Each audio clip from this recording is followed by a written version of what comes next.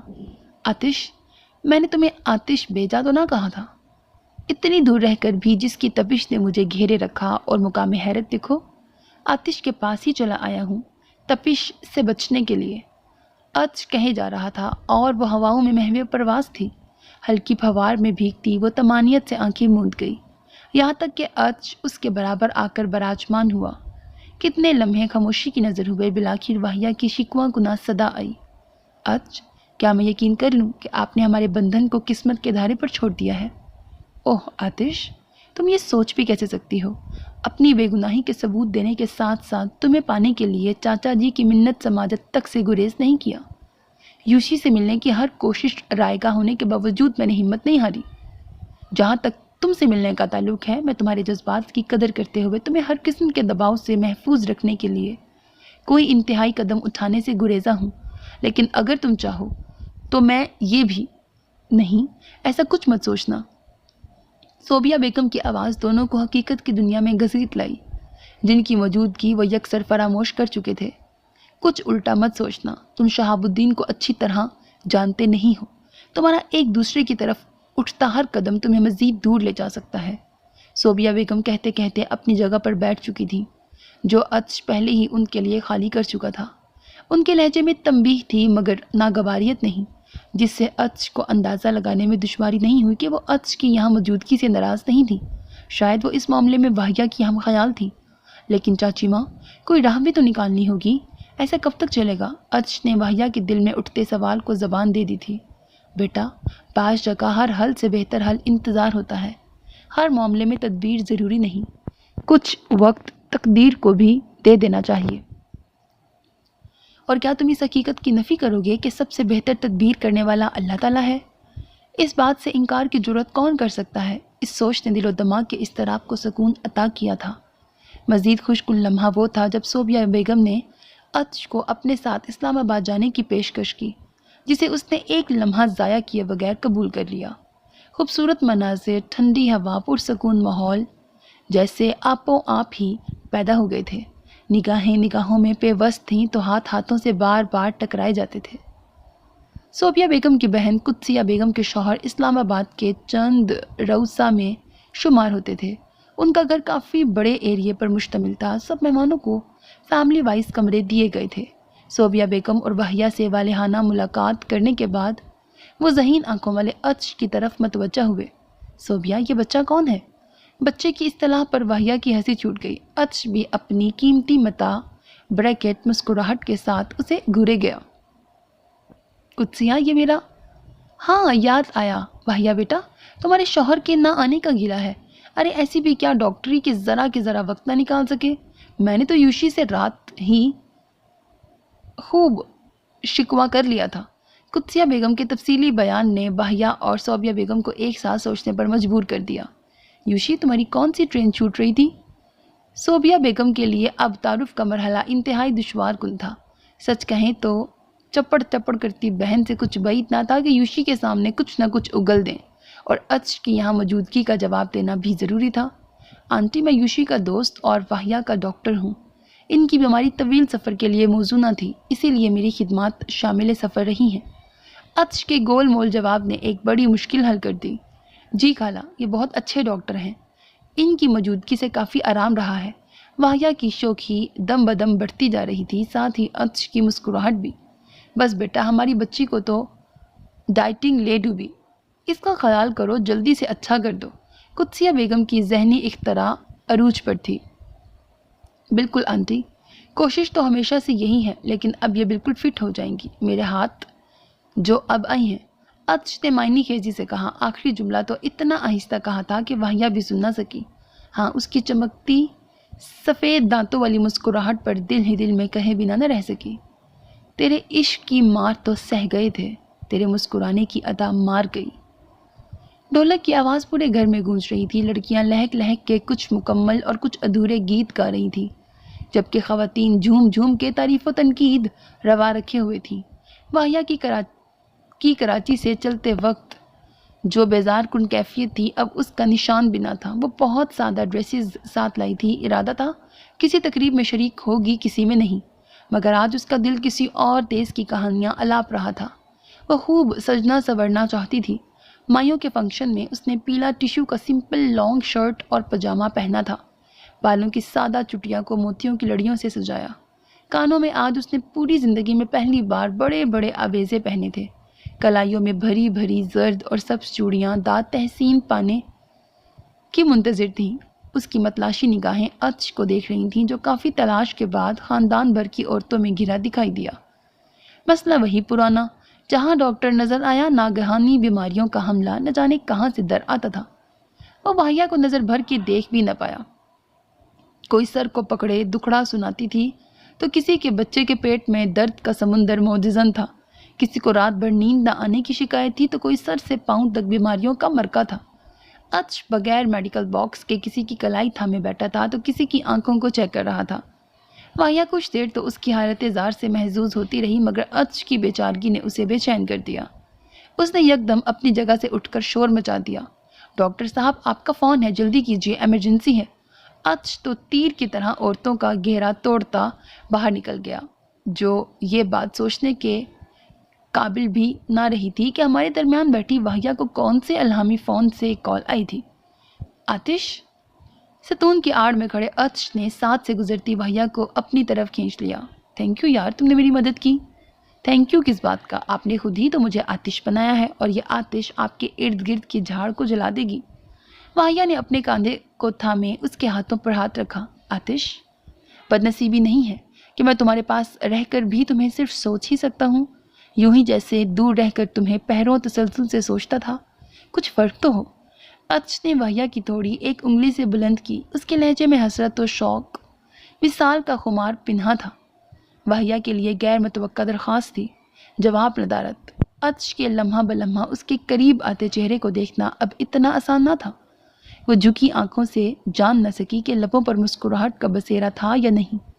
ہاں، خود اس کی شوخیاں ضرور ہوا ہو گئی تھیں، مگر قدسیہ بیگم کی چلچلاتی دھوپ جیسی آواز نے سحر کو جیسے توڑا نہیں، بھنبوڑ دیا۔ وہ عطش کے جاتے ہی ودا ہوئے حواس کو واپس بلانے لگی۔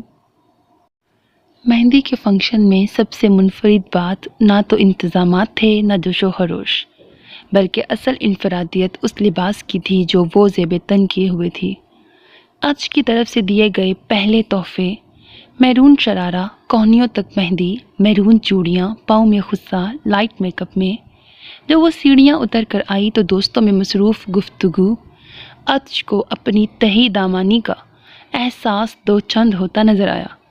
وہ بلا وجہ سے ہی واہیا کا تقابل ہال میں موجود دیگر خواتین سے کرنے لگا، جہاں ظاہر ہے دل نے دھاندلی کی اور 100% ووٹ لے کر واہیا الیکشن جیت گئی۔ واہیا نے اس کی وارفتگی پر گھبرا کر اسے نگاہوں میں بارہا ہوش میں آنے کی تنبیہ کی۔ بالآخر ایک دھیرے سے ہاتھ کی مار ہی یہ کام انجام دے سکی۔ عطش کو اور کوئی سجھائی نہ تھی تو مووی میکر سے کیمرہ لے کر ڈھولک کے گرد بیٹھی گانے گاتی واہیا کو فوکس کرنے لگا۔ کبھی چہرے کو کلوز کرتا تو کبھی آنکھوں کو قریب لے آتا، کبھی کانوں میں لہراتے آویزے پاس آ جاتے تو کبھی مہندی سے رچی ہاتھ کی لکیروں میں کھو جاتا۔ کیمرے سے آج اس نے چند غیر اخلاقی فوائد اٹھائے۔ معاشرے سے بے نیاز تو وہ تھا ہی، شریعت و قانون بھی یقیناً اس کے تابع تھے، وہ اپنے حقوق سے چنداں ناواقف نہ تھا۔